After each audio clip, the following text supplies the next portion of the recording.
parece que no fuera tan importante hacer una línea, pero tal dimensión de importancia tiene hacer una línea que decide lo que habría de suceder en nuestro país en el futuro. Hay algunas alternativas que se decidirán tanto para sí como también para no, pero hemos puesto en las manos de Dios para que Él sea el que tome la decisión mayor sobre nuestra nación.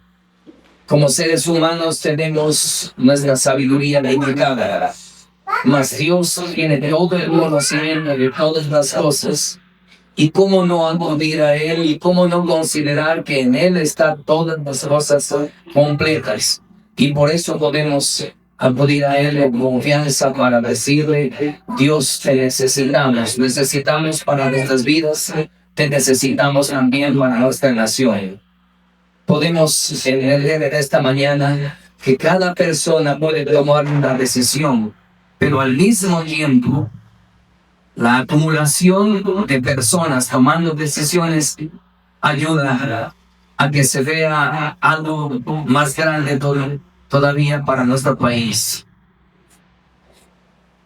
La pregunta de esta mañana es: ¿qué tan importantes son nuestras decisiones?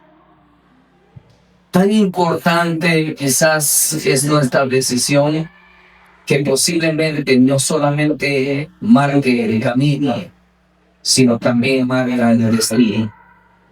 Porque una cosa es estar rumbo a, y otra cosa es señalar el lugar hacia donde vamos. Estaba regresando el proceso en la vida de algunas personas, seres humanos que tuvieron la oportunidad de tomar decisiones, y decisiones tan importantes, y parece que no estaba involucrado aspectos tan complicados al tomar una decisión que produce consecuencias. Cierto es que podemos entender que existe lo que es causa de efecto, tanto para bien como también para mal. Por eso en este tiempo quisiera hablar de la importancia tanto al tomar decisiones incorrectas como también al tomar decisiones correctas. Me gustaría llevarles en primer lugar a reflexionar en la palabra de Dios. En el Génesis capítulo 3, usted va a encontrar en el proceso de los primeros capítulos, y también en el capítulo 3 va a encontrar la situación que se presenta y la consecuencia.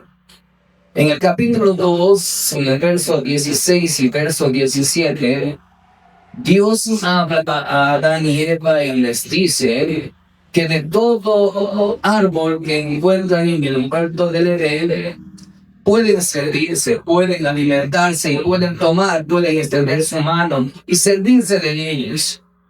Pero hay un árbol del cual no deberían tomar el fruto, y ese árbol se llama el árbol de la ciencia del bien y del mal, que de ese árbol no debían comer. Hay un límite.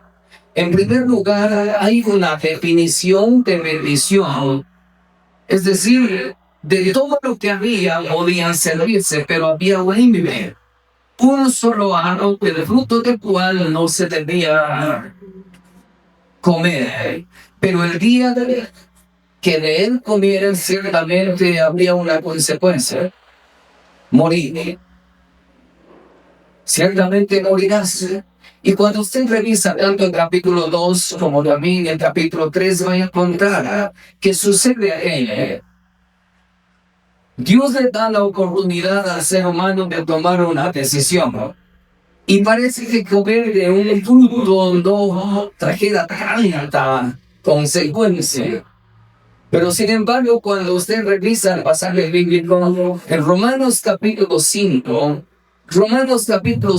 el verso 12, nos muestra cuán complicado fue la decisión que tomó tanto Adán como Eva allí en el huerto del Edén. En Romanos 5:12 nos dice que así como el pecado entró en el mundo por un hombre, y con el pecado llegó la muerte. Asimismo, el pecado afectó a todo el mundo y también la consecuencia de la muerte por cuanto todos pecaron. Es decir, parece que no hubiera tanta consecuencia al tomar una decisión. Sin embargo, cuando Adán y Eva pecaron, no se ve como el pecado entró en el mundo por un hombre y por el pecado la muerte, así la muerte pasó a todos los hombres por cuanto todos pecaron. Si usted observa en Romanos capítulo 3, del verso 23, va a encontrar también la declaración que hace el apóstol Pablo de la culpabilidad de la humanidad entera. Claro que en el libro de Romanos usted va a encontrar el pecado que afecta universalmente a todos los hombres. Tanto capítulo 1, capítulo 2 y en el capítulo 13 va a mostrar esa realidad. Y en el capítulo 3, verso 23 dice, por cuando todos pecaron, hay una consecuencia, están destituidos de la gloria de Dios.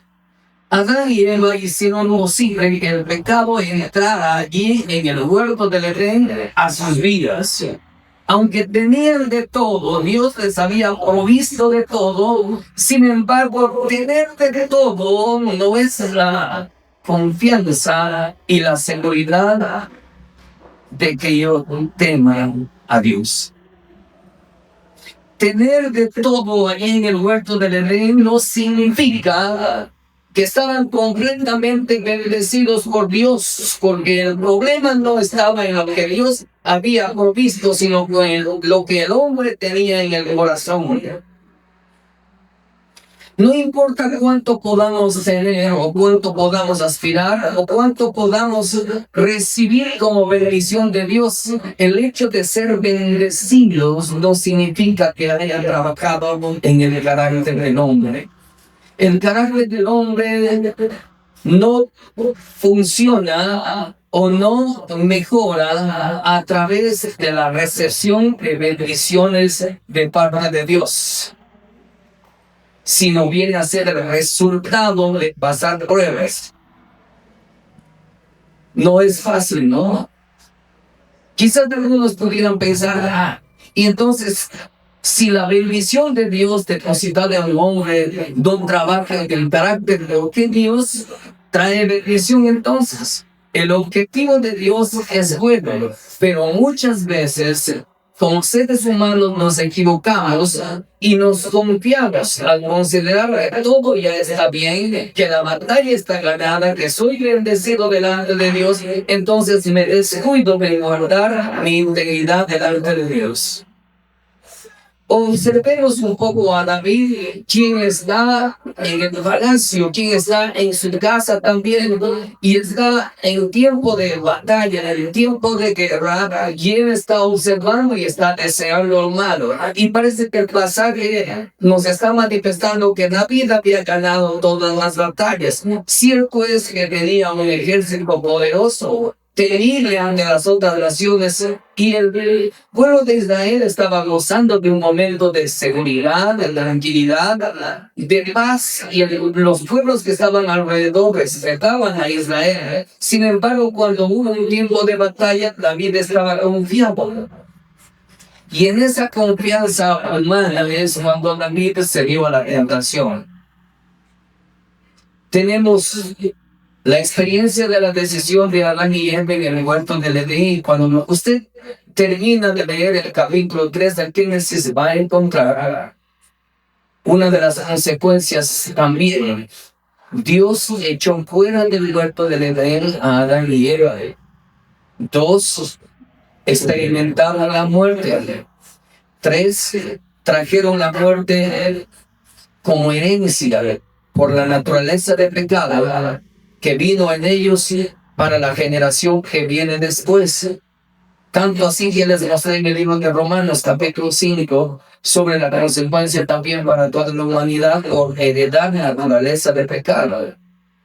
Entonces, ¿qué tan serio es tomar decisiones correctas?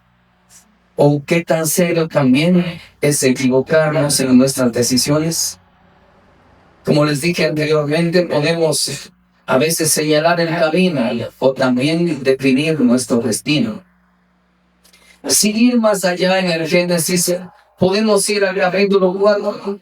Y en el capítulo 4 podemos ver también la decisión de otro ser humano, Caín, quien comenzó haciendo lo correcto, haciendo una ofrenda y entregando esa ofrenda delante de Dios. Pero vio que también su hermano Abel ofreció una ofrenda a Dios. Y él tuvo envidia de la forma como Dios recibió la ofrenda de su hermana. Dios en su misericordia habló con Caín y dijo: ¿qué han pasado? ¿Por qué ha decaído tu semblante? Y le pregunta: ¿dónde está tu hermano? Y Caín va a responder ya con problemas en el corazón: ¿acaso yo soy el encargado de cuidar dónde anda mi hermano? Fíjese en la respuesta delante de Dios, cuando habría de tener respeto a Dios al dialogar, sabiendo que Dios estaba viniendo con el objetivo de ayudar, no de afectar. Dios siempre tiene el buen deseo cuando nos den dificultades, o cuando hemos tropezado, o cuando hemos fallado, o cuando hemos caído, siempre tendrá el deseo de levantarnos. Y si utiliza a algún ser humano, vendrá con el objetivo de ayudarnos. O de lo contrario, puede utilizar también sus palabras directamente para hablar a nuestro espíritu y darnos a entender que Dios está queriendo ayudarnos. Se acercó a Caín para hablarle sobre su hermana. La decisión de Caín no fue solamente de responder mal a Dios, sino también de matar a su hermano. Un problema que guardaba en el corazón, y como consecuencia de ese problema no confesado, como consecuencia del problema no confesado, llegó como fuente de dolor, fuente de sufrimiento, el hecho de que tuvo que vivir aislada, tuvo que vivir apartada, tuvo que alejarse de la familia, la única familia que tenía Adán y Eva.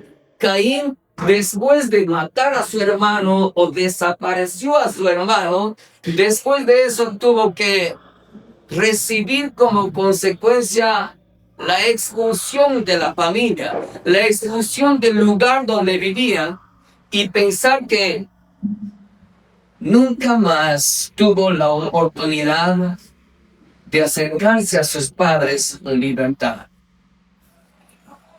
Porque en el corazón de él ya estaba marcada la muerte de su hermano. La vida de su hermano fue cortada tempranamente a causa de guardar un problema serio en el corazón de él. Ahora preguntémonos nosotros: quizás en algún momento de nuestra vida hemos guardado un problema de envidia para nuestro prójimo, para algún familiar nuestro, para el lugar donde trabajamos, o en alguna situación para nuestro vecino. Quizás miramos a alguien que está siendo prosperado por Dios y consideramos a esa persona Dios sí bendice. Y yo que estoy tratando de hacerlo correcto, yo que vivo como hijo de Dios, yo que trato de mostrar temor a Dios, a mí no me bendice, pero a él que él hace lo incorrecto, a él sí le bendice. Y quizás viene otra persona y le dice: ¿y cómo tú, siendo hijo de Dios, vives o pasas este tipo de experiencias? ¿Cómo dices que Dios es bueno y mira cómo te deja pasar a ti esta situación? No es nuevo eso, ya está en la palabra de Dios. Cuando Job pasó la experiencia de tristeza, de dolor, vinieron, entre comillas, sus amigos, aquellos que habrían de decirle palabras buenas. Empezaron a reclamar: ¿todavía sigues creyendo a Dios en la situación en la cual está? Y el ser más cercano, la esposa, dijo: ¿todavía sigues creyendo en Dios? Maldice a tu Dios y muérete. Imagine situaciones como esas que puedan venir a causa del problema espiritual en el corazón. Una de las cosas que debemos siempre reflexionar es: ¿qué es lo que estoy guardando en el corazón dentro de mí? Lo que guarde dentro mío, tarde o temprano empezará a manifestarse. El Señor Jesucristo dijo: de la abundancia del corazón habla la boca. No solamente personajes independientes tomaron decisiones y se vieron consecuencias difíciles. Pensemos en un profeta que Dios le llama para que vaya a hablar a un pueblo entero. Se llamaba Nínive ese pueblo. Reflexionemos un poco en lo que pasó con él. Dios le llamó a Jonás y dijo: quiero que vayas y prediques a Nínive. ¿Cuál era la predicación? De aquí a 40 días Dios va a destruir Nínive. Eso era todo. Se acabó todo el tema de la predicación y todo el desarrollo de la predicación. Y eso tenía que decirlo. Él debía caminar por las calles de Nínive y decir: de aquí a 40 días Dios destruirá Nínive. No necesita ser teólogo para decir eso. No necesita mayor conocimiento para decir eso. Sin embargo, él tomó una decisión: desobedecer a Dios. Y en lugar de ir a Nínive, tomó dirección a Tarsis. ¿Y qué cree que sucedió en ese proceso? Tempestad en la barca en la cual él estaba yendo. Hicieron suertes y la suerte cayó sobre él y fue echado. Y fue echado al mar. Y en el mar vino un pez grande y lo tragó. 3 días dentro del vientre del pez. Prácticamente en el vientre del pez no había esperanza de salvación. Si Dios no está en el proceso, no hay esperanza. Él tiene que cumplir algo que Dios le ha mandado hacer. De manera que cuando hay algo dispuesto por Dios, no hay barca, no hay mar, no hay tempestad, no hay pez que impida hacer lo que Dios ha mandado y debe hacerlo. Quizá Dios le dio a usted también un mensaje para comunicar a alguien, y mi pregunta es: ¿estamos actuando a veces como Jonás? Pero reflexionemos un poco. ¿Por qué Jonás se negó a predicar? En el diálogo de Jonás con Dios, dice: yo conozco que eres un Dios misericordioso. Tú me mandas a decir que Dios va a destruir Nínive. Nínive era una ciudad grande para ese tiempo, tenía 300,000 habitantes. Piensa en eso. Y Dios le dice: ve y di que Dios va a destruir. Y Jonás está pensando: Dios es un Dios misericordioso. Mientras yo digo Dios va a destruir, y ellos de pronto se arrepienten y Dios no destruye. ¿Cómo me tienen a mí? Como un profeta mentiroso. Yo no quiero decir lo que Dios no va a hacer. A lo mejor no va a hacer.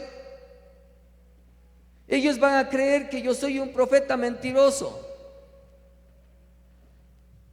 Entonces no quiere obedecer. Pero llega el momento en el cual Dios le empuja, le motiva, le enseña que debería obedecerle. ¿Qué pasa con Jonás? Después de salir del vientre del pez, bueno, Dios, te voy a obedecer. Y camina por las calles de Nínive y diciendo: de aquí a 40 días Dios va a destruir a Nínive. El pueblo, al escuchar la voz del profeta, deciden todos arrepentirse. Y Jonás se sienta en la parte alta y empieza a observar. Veamos a qué horas Dios destruye Nínive. A ver si cumple la palabra que dio. La palabra de un rey debe cumplirse. Si es un edicto, ha de cumplirse. Y él se sienta para observar a qué hora Dios habría de destruir Nínive. Dios le enseña con pequeñas cosas. Le hace crecer una plantita. En medio sol, allá en el desierto, a él le dolía demasiado la cabeza por el sol que estaba en ese lugar. Crece una planta y las hojas de la planta cubren y le hacen sombra. Y en ese día tiene mucho alivio. Tan rápido creció la planta que comenzó a obrar a favor de él, haciéndole sombra. Al siguiente día, Dios prepara un gusano para que se coma la planta. Y la planta muere. Y la reacción de Jonás, con mucha ira, con mucho dolor, dice: Dios, esta planta me estaba haciendo un gran beneficio a mí con la sombra en este sol, y tú permites que esta planta muera. Y Dios le dice: ¿trabajaste en algo para que la planta viva? ¿No? ¿Estabas recibiendo beneficio de la planta? Sí. ¿Tienes misericordia de la planta en la cual nunca trabajaste? Sí, es que me sirve de mucho beneficio. Sin embargo, te duele, ¿verdad?, ver que una planta que te ayudaba a ti muera. Ahora piensa, ¿crees que yo no me voy a mover a misericordia cuando todo un pueblo se arrepiente con la predicación que tú diste? Sí. Lo más importante no era lo que tú estabas diciendo, sino lo que el pueblo asumió de lo que tú decías. Claro que, como les dije anteriormente, la palabra de un rey no deja de cumplirse. Para aquellos que les gusta leer de la historia, sabrán que 100 años después Nínive fue destruida y abandonada completamente. La palabra del rey, proclamado por medio del profeta, se cumplió, pero 100 años después. Pero para ese tiempo Dios les permitió, por medio del arrepentimiento, perdonarles. Hemos visto en esta mañana 3 ejemplos de cómo 3 personas tomaron decisiones equivocadas. No solamente eso podemos ver en la palabra de Dios. Si usted lee Génesis capítulo 6, es el capítulo previo al diluvio. La Biblia dice que el corazón de los hombres estaba entregado completamente para mal. Y todo era para mal. El ser humano se había olvidado de Dios y todo lo que hacían era para mal. Dios decide destruir al ser humano, pero aún en el proceso utiliza a Noé. Para los que les gusta conocer los tiempos, Noé estuvo por años predicando a aquel pueblo. ¿Y cuál fue la reacción del pueblo que veía construir el arca? De burla. No le creyeron nunca. Claro, es lógico entender la fe de Noé para obedecer a Dios y al mismo tiempo pensar en la actitud del pueblo. Cuando usted observa la palabra de Dios, encuentra que nunca había llovido sobre la tierra, sino se producía como un efecto invernadero. Un vapor caía y tenía húmeda la tierra, pero no a través de la lluvia. No había lluvia. Ahora, escuchar a Noé diciendo: va a haber un diluvio, va a caer mucha agua donde no se daba, era complicado creer. Pero Noé estuvo construyendo el arca y todo el proceso de la construcción del arca, la gente venía y preguntaba: ¿qué estás haciendo? ¿Por qué estás haciendo? y él daba a conocer la razón del por qué. Dios está yendo a destruir a todo ser vivo, y la barca es para que usted pueda ingresar y librarse del problema que viene. ¿Y cuántos lograron creer a Noé? Solo los 8 en su familia creyeron, y ellos trabajaron, pero todos los que estaban alrededor. El mal de la sociedad puede hacer posible que el hombre se aleje de Dios. Me pregunto, en nuestro tiempo, ¿la sociedad todavía tiene maldad en el corazón? Y muchas veces puede apartar a un hijo de Dios por la maldad que hay en la sociedad. La sociedad dice esto, aunque la Biblia diga aquello. Sin embargo, el hombre sigue tomando decisiones equivocadas a causa de lo que la sociedad dice. ¿Y qué de la nación de Israel, que había recibido mucho beneficio, mucha bendición de parte de Dios, y vieron las grandezas que Dios realizó al sacarles desde Egipto y estaban en el desierto? Ellos vieron los milagros.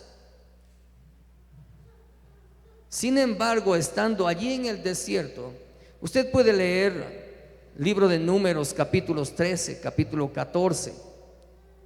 Es un lugar, es un episodio donde la gente se rebela contra Moisés y contra Dios. ¿Acaso no había muchos sepulcros en Egipto para que nos saques a morir aquí en el desierto?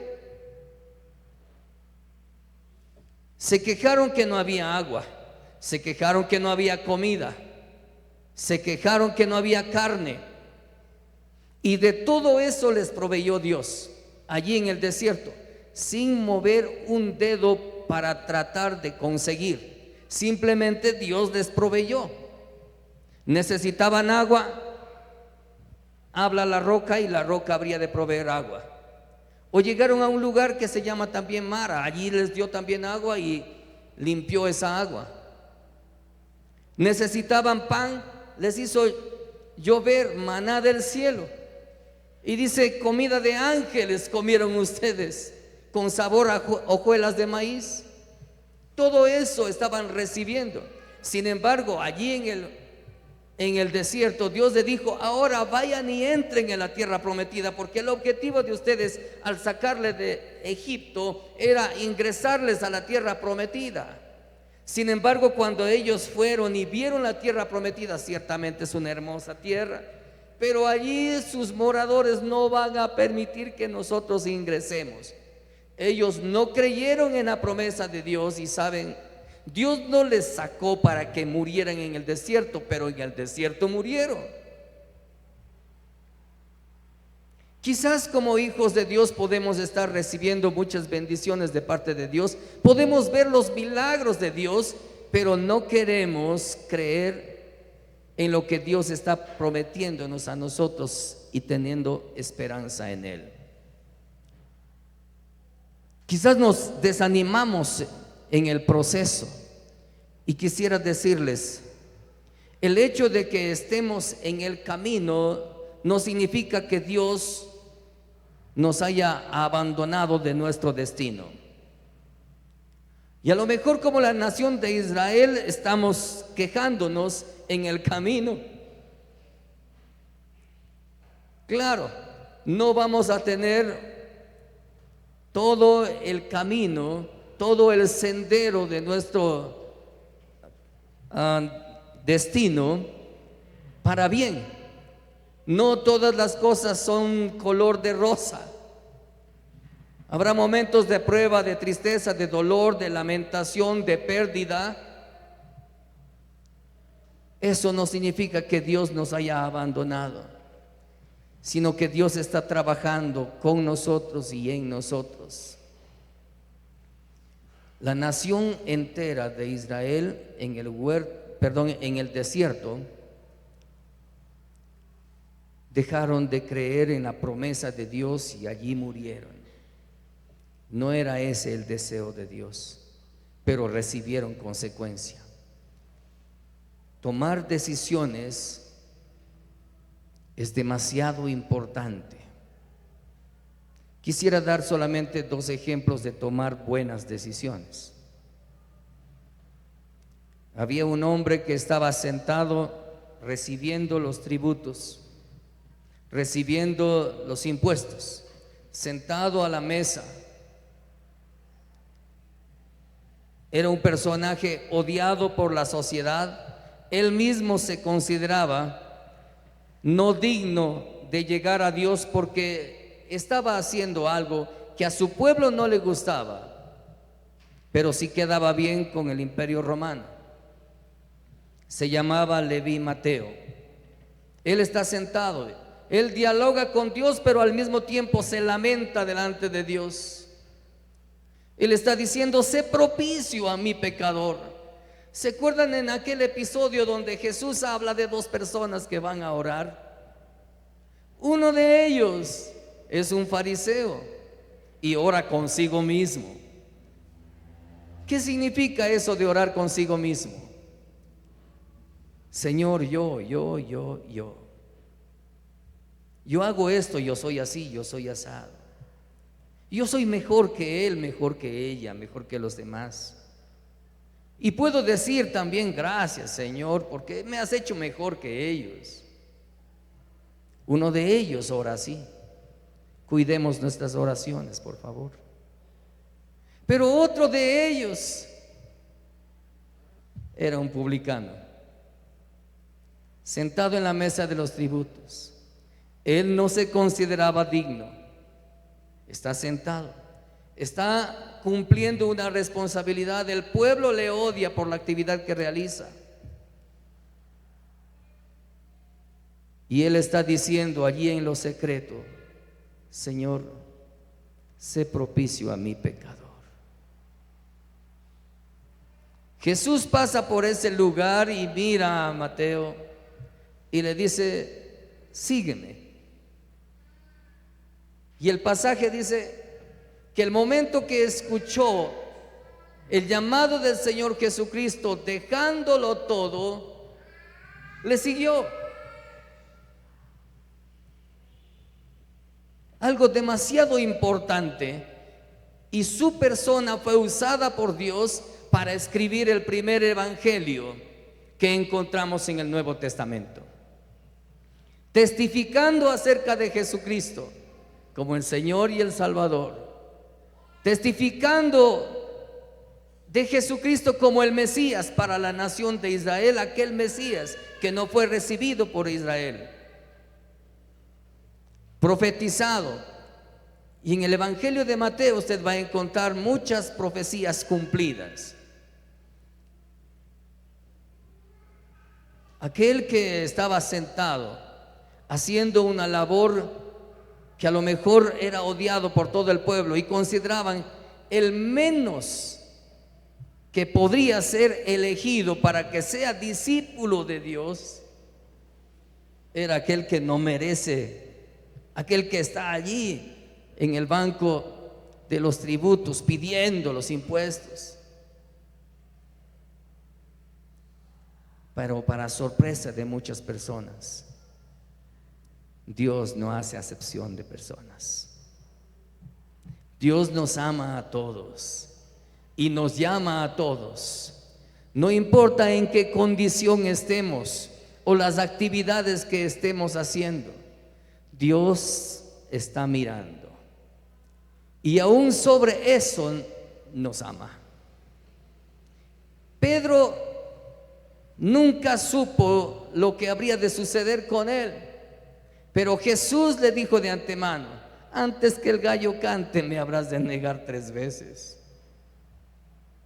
Y aún así Jesús se acerca después de haber resucitado y le dice: ¿me amas? ¿Me amas, Pedro? ¿Más que estos? ¿Me amas? Triplicado. ¿Cuántas veces me negaste? 3 veces. ¿Cuántas veces ahora respondiste que me amas? 3 veces. Has sido perdonado, has sido limpiado. La sangre de Cristo te ha sanado, te ha salvado, te ha librado. Apacienta mis corderos.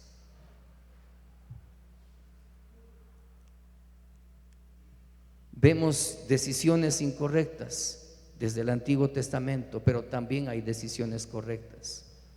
Y voy a terminar con esto. Yo no sé si usted tomó una decisión como lo hizo Mateo, allí en el banco de los tributos, al recibir un llamado de parte del Señor. No sé si de alguna manera Dios ha estado hablando a su corazón, a su mente, en su familia, en su casa, en el trabajo, en donde quiera que usted está. Ciertamente Dios no deja de hablar. Dios no se ha vuelto mudo. Utiliza diferentes medios para hablarnos. En primer lugar, porque Él tiene un mensaje. En segundo lugar, porque Él nos ama y nunca nos dejará de amar. Él tiene un mensaje para cada uno de nosotros. Y ese mensaje es de la gracia, de la salvación, que en Jesucristo hay perdón de pecados y hay limpieza de corazón.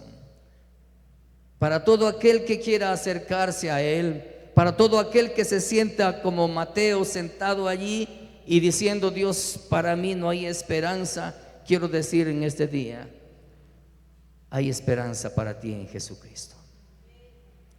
Acércate a Él creyendo, en confianza, y dile: yo te necesito y te recibo en mi corazón como mi Señor, como mi Salvador. Y tenga la seguridad que sus pecados serán limpiados, perdonados. La culpa desaparecerá, porque la sangre de Cristo fue derramada en la cruz para perdonar la culpa de nuestros pecados. Eso no significa que no será tentado otra vez a pecar, no.